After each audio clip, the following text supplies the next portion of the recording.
apologize for the inconvenience. So yes, we were talking about sun gazing, and I believe we had all covered. I had one question for you, Caroline, because we were talking about um, the sunscreen, that it wasn't good for the skin, and you mentioned that it's better to use a natural product, actually. So do you have any example that you can give to our audience? The natural products that go on the skin when you're sun gazing, well, I either use absolutely nothing whatsoever and let my skin naturally react to the sunlight, which is probably the best way. And the only other thing that goes anywhere near my skin is coconut oil, which is it's very healing for the skin. You can, use it on your teeth as well for cleaning your teeth. It's a very versatile product. And it doesn't burn. It actually helps the skin heal. It's a very, very natural product. But for sun gazing and realistically going out in the sun, the best thing to do is literally just let your skin get used to the sun. No matter, even if you have fair skin, it's just minimizing the amount of exposure so your skin can naturally get used to it in time. But I wouldn't use sunscreen. Sunscreens Okay. bad chemicals. They can cause cancers and other things, so avoid those. Okay. I see. I don't know if you had anything that you want to add, Katie, maybe, or Caroline. Well, regarding to that, I just use organic coconut oil as well, or I don't use anything, and I would just build up. So, like Caroline said, as soon as the light hits your eyes, your melanin starts to form. So then that's the protection. So it's almost like looking at the sun is your protection for your skin. And just depending, let's say, if you haven't had any sort of exposure for a long time, you'd want to just build up slowly. So 5 minutes and then the next day 10 minutes, something like that. But coconut oil is amazing. Okay, that's great. I don't know, anything else that Caroline, that you want to add about sun gazing for people who doesn't know about it? I think we cover everything. I think we covered quite a lot. We talked about also kind of gentle exercises as well that we can do. I'm not sure if they were captured on the last video or not, so we'll just have a recap about those briefly in terms of doing some light movements. I know Katie does yoga, and we talked about sun salutations and just getting the energy to flow around the body, because the sunlight's also healing for our internal organs as well. It's good for our whole system. So as well as getting it on the skin after you're looking at it, doing some basic exercising out in the sun is also really helpful, just to get the flow of energy and your blood circulation going. But Katie can talk a bit about that in terms of yoga. Okay. Well, yeah, we were just talking, maybe just after it got cut off, about sun salutations, which is sort of honouring the sun, and Hatha yoga actually translates as Hatha, which is sun and moon yoga. So the sort of sun pose is to sort of raise the throat, open the chest, and to look up towards the sun, and that's going to open the heart chakra and open the throat chakra, and do amazing things, because it's a back bend, and that counteracts a lot of our postures where we're hunched over a computer or sleeping all curled up, or that sort of stressed or depressed position is where we round and we protect our heart. So it's about sort of opening, and that's going to just mobilize the spine and increase all the sort of blood to all the organs and get all your energy, so chakras harmonized, and the meridian energy centers through the body all sort of happy, balanced. Yeah, sun gazing has a huge amount of benefits, opening up your energy centers and expanding your toroidal field, your electromagnetic energy flow that you can't see as well. Sun gazing can also help you see some of these energies, and when you stare at the sun for a while, you can start to see auras, and that's pretty exciting. for your watchers that haven't started to see auras yet, quite often as you stare at the sun and then you look away at plants and plantation or greenery, you start to see a sort of silver haze off it, then it becomes pale blue. And that is actually the aura and the energy coming off the plants. So sun gazing can help you sort of gain these spiritual skills as well as you go forward and do this. And that's quite exciting if you haven't had that experience before, because that can lead you into seeing auras off people as well, which is fascinating to start to see that. So a huge amount of benefit gazing. I would recommend it to everybody. Yes, and I will start doing it. when I was sun gazing through the summer, I was then starting to see a lot of clouds that had the rainbows within them. Now these could be sort of plasma ships, or it could be auras, it could be anything, but it was really exciting to see. And yeah, I've noticed that, you know, as the winter sort of closed in, I've seen them a lot less. And then sort of last week the sun came out and I was doing a bit of sun gazing, and then I started to see them again. So that was, you know, to see those colours in the sky is, well, it's beautiful, but it's also really motivating for you to go and practice some more. Yeah, for sure. And more light codes are coming through. With practice at sun gazing, your eyes will expand to absorb these extra colours as well.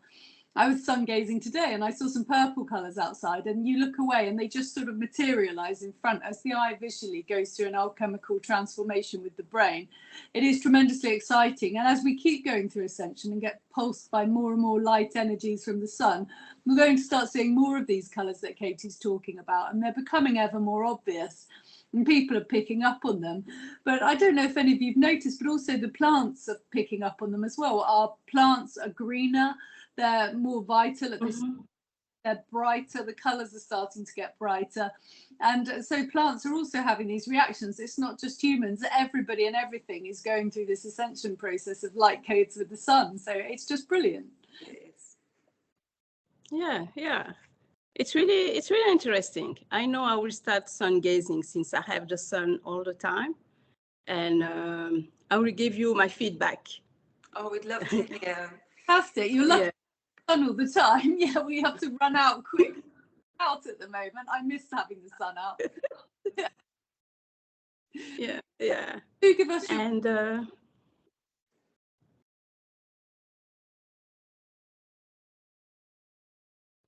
I couldn't hear you were saying, Caroline?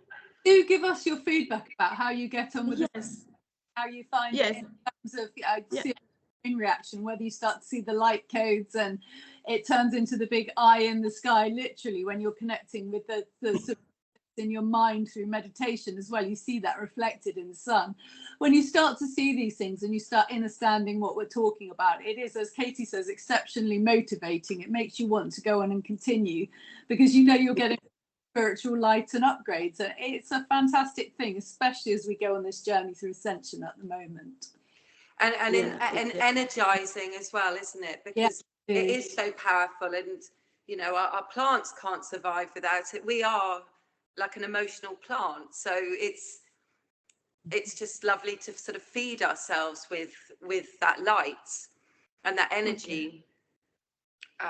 So yeah, just maybe starting off, I've heard and I feel that it's safe to look at it at any time, but if you're starting out, maybe, you know, in the morning or sort of toward later on, just when it's maybe not quite so powerful, because my eyes were definitely watering at the beginning. You know, it is, you know, it's strong, it's powerful, so just respecting your body and not forcing it to do anything, and just, you know, building up so that you just keep yourself safe. Okay. Yeah, if you're not used to it, starting when it's at its highest level in the sky, it's going to be at its most powerful, and that can make you squint and make your eyes water. So sunrise and sunsets to start with are definitely better. But even if you do start to look for a couple of minutes in the center of the day, the sun can't hurt you. Your eyes will water, and you may, when you look away, you will see reflective colors for a couple of minutes. But that doesn't mean you've damaged your retinas or anything. It's just the reaction is strong and your brain is not used to it at that point in time. It takes time for the brain to adjust to interpret these new chemical signals coming through from the sun. But it's not a painful experience. It's just like everything else. You have to get a bit used to it. So it's better to take it slowly and build up. Okay. Okay, that's great. That's great. Well, I think we cover everything. I believe our next video will be probably about grounding.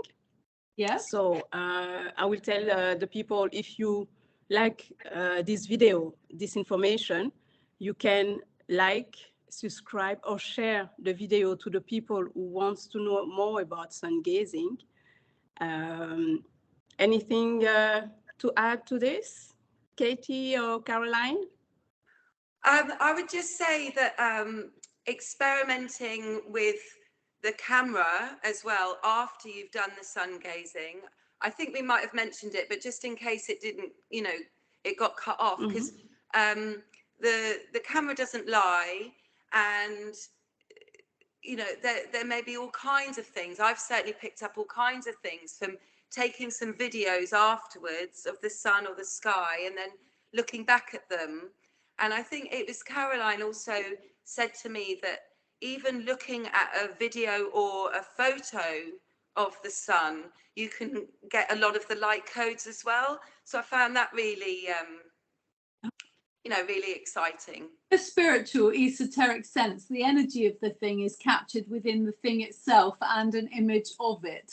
Therefore, if you're really stuck for sun gazing, even looking at a photograph of the sun, because we live in a hollow fractal universe, the energy of the sun is encoded within that picture of the sun.